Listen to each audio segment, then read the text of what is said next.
रानी लक्ष्मीबाई मराठा शासित राज्य झांसी की रानी थी। वे ब्रिटिश औपनिवेशिक शासन के खिलाफ 1857 के भारतीय विद्रोह में अपने साहस और नेतृत्व के लिए जानी जाती हैं। लक्ष्मीबाई प्रतिरोध का प्रतीक बन गई और उन्होंने अद्भुत साहस का परिचय देते हुए युद्ध में अपनी सेना का नेतृत्व किया। औपनिवेशिक ताकतों के सामने उनके विद्रोह और 1858 में युद्ध में उनके बलिदान ने उन्हें एक स्थायी विरासत दी और वह भारत के इतिहास में हमेशा के लिए अमर हो गई। रानी पद्मिनी मेवाड़ राज्य की प्रसिद्ध रानी थी।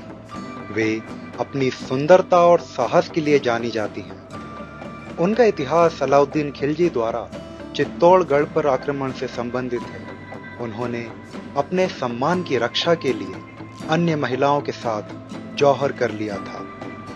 यह राजपूतों एवं भारतवर्ष के सम्मान और बलिदान की भावना का प्रतीक है। रानी पद्मिनी की कहानी ने साहित्य और कला के अनगिनत कार्यों को प्रेरित किया है, जिससे भारतीय इतिहास और लोक कथाओं में उनकी विरासत अमर हो गई।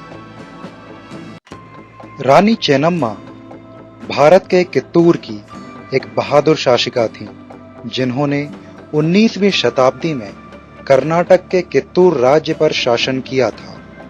उन्होंने 1824 में ब्रिटिश ईस्ट इंडिया कंपनी के खिलाफ एक सशस्त्र विद्रोह का बहादुरी से नेतृत्व किया। उनके प्रतिरोध और नेतृत्व ने उन्हें भारत के स्वतंत्रता संग्राम का प्रतीक और भावी पीढ़ियों के लिए एक प्रेरणा बना दिया। एक योद्धा के रूप में रानी चेन्नम्मा का योगदान और अपने लोगों की स्वतंत्रता के प्रति उनके अटूट समर्पण को भारतीय इतिहास और लोक कथाओं में सदैव याद किया जाता रहेगा।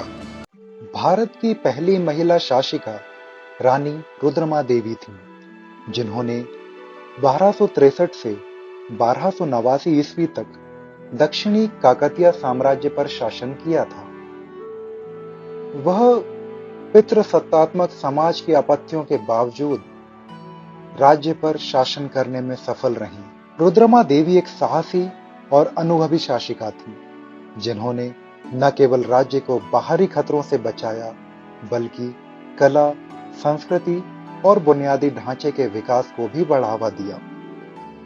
उनका शासनकाल भारत के इतिहास में एक महत्वपूर्ण मील का पत्थर था, जिसने बड़े पैमाने पर पितृसत्तात्मक समाज में महिला शासिकाओं की क्षमता का प्रदर्शन किया। एक अग्रणी शासिका के रूप में रुद्रमा देवी की विरासत पीढ़ियों को प्रेरित करती रहेगी।